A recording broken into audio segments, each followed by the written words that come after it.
Teman-teman, saya pengen berbagi bagaimana Sean itu bisa mengenal huruf.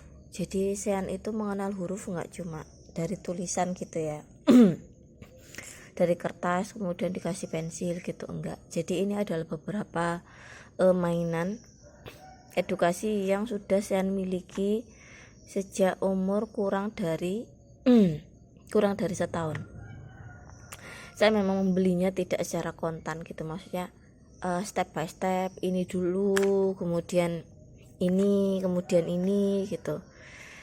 Dan saya sengaja mengambilkan bahan-bahan yang memang dari jenis yang berbeda. Misalkan ini kan kayu dari serpihan kayu gitu ya, ini sudah rusak semuanya. Saya katakan ini semuanya udah rusak karena udah terlalu sering dipakai. Ini juga udah campur-campur, jelas banyak banget. Yang pertama ya dari yang seperti ini, puzzle ya, puzzle kemudian dicocokkan. Ini kebanyakan mainan edukasi seperti ini tuh hurufnya pakai huruf besar. Nah saya itu untuk yang pertama kali memang nggak masalah sih ya pakai huruf besar, tapi kemudian setelah anak ini saya rasa sudah hafal gitu, sudah hafal ini letaknya di mana-mana, baru kemudian saya kenalkan dengan huruf kecil. Kenapa huruf kecil? Karena ya kita kebanyakan itu lihat huruf kecilnya dulu baru huruf besar. Huruf kapital itu kan lebih sedikit ya penggunaannya daripada huruf kecil. Kemudian ini adalah papan kayak nampan gitu, nampan sama bahannya kayu, serpihan kayu gini. Kemudian untuk ditulis-tulis gitu, misalkan huruf A gitu.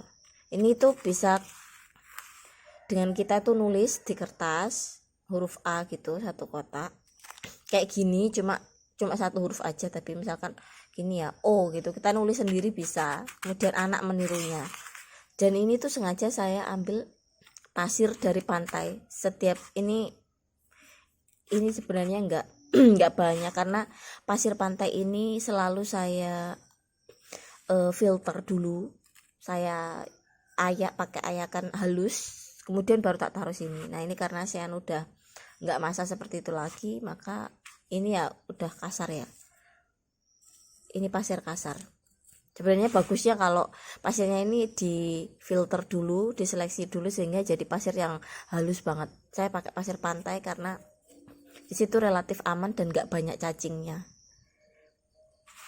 Ini untuk belajar huruf juga, jadi untuk sensorinya juga jalan kan, menggenggam apa gini. Jadi saya sengaja banget ambil pasir pantai, taruh di sini.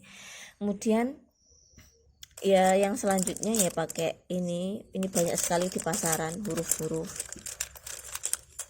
banyak sekali, tempelan gitu, tempelan di mana, kulkas.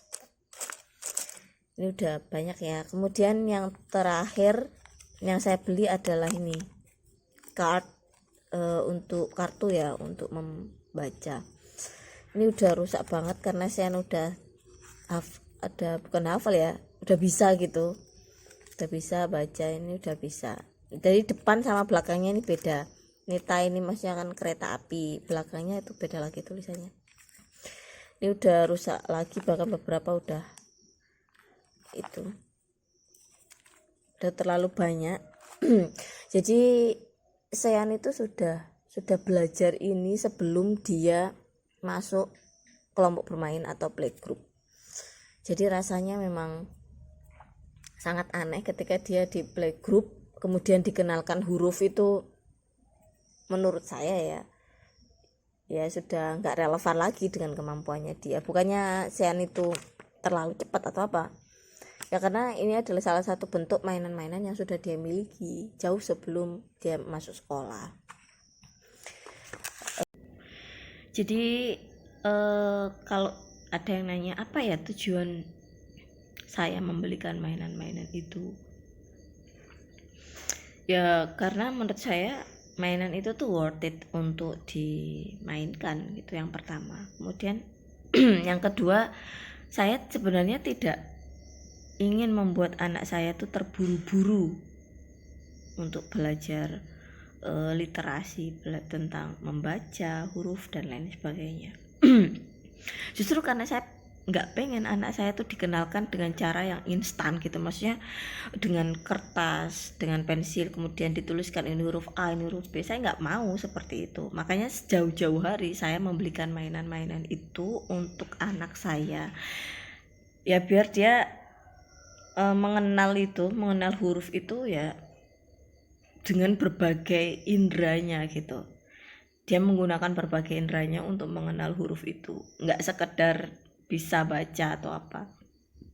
Itu adalah tujuan saya. Jadi sebenarnya saya tidak dalam rangka terburu-buru mengenalkan anak saya tentang huruf, nggak sama sekali, atau biar anak saya cepat baca. Ya alhamdulillah belum 5 tahun saya sudah lancar untuk yang huruf yang tidak ada huruf matinya di belakang. Alhamdulillah sudah bisa. Jadi saya mengikuti kecepatan anak itu aja. Kalau soal itu, soal target kemampuannya itu saya tidak memaksakan. Saya hanya ingin memberikan mainan-mainan yang bisa mengoptimalkan gitu kemampuannya, itu aja sih. Dan bukan pengen terburu-buru pengen bisa baca atau apa. Rasanya ini juga harus jadi satu bahan masukan untuk pendidik di PAUD, di KB maupun di TK, bahwa pembelajaran itu tidak selamanya relevan dengan kemampuan anak, apalagi untuk anak-anak yang tidak ada observasi sebelumnya, tidak ada tes diagnosisnya, maksudnya ini anak sudah sejauh apa, ya itu nggak selamanya relevan gitu. Ada anak yang memang ya seperti saya ya, untuk belajar huruf ya udah nggak relevan lagi buat dia. Jadi bukan terlalu cepat atau terlalu lambat, karena emang dia sudah tahu sejak lama gitu sih. Saran saya memang lagi-lagi kemampuan anak itu heterogen ya, bukan karena orang tuanya yang ingin cepat, tetapi ya memang anaknya yang cepat gitu. Dalam pembelajaran kan kita bukan teacher center ya, tetapi student center. Jadi berpusat pada anak, maksudnya ya pada kemampuan anaknya itu di mana dan sudah sejauh apa, itu yang harus dikelola dengan baik. Apalagi sekarang itu kurikulumnya udah beda lagi, jadi konsep pembelajarannya sudah berbeda. Merdeka belajar itu ya udah betul-betul semakin menjuruskan pembelajaran anak itu ke anak itu, ke murid gitu. Jadi sangat bergantung dengan apa yang dibutuhkan oleh siswa atau oleh lingkungannya di tempat sekolah itu berada. Terus semoga semakin maju pendidikan Indonesia. Semangat guru-guru. Thanks.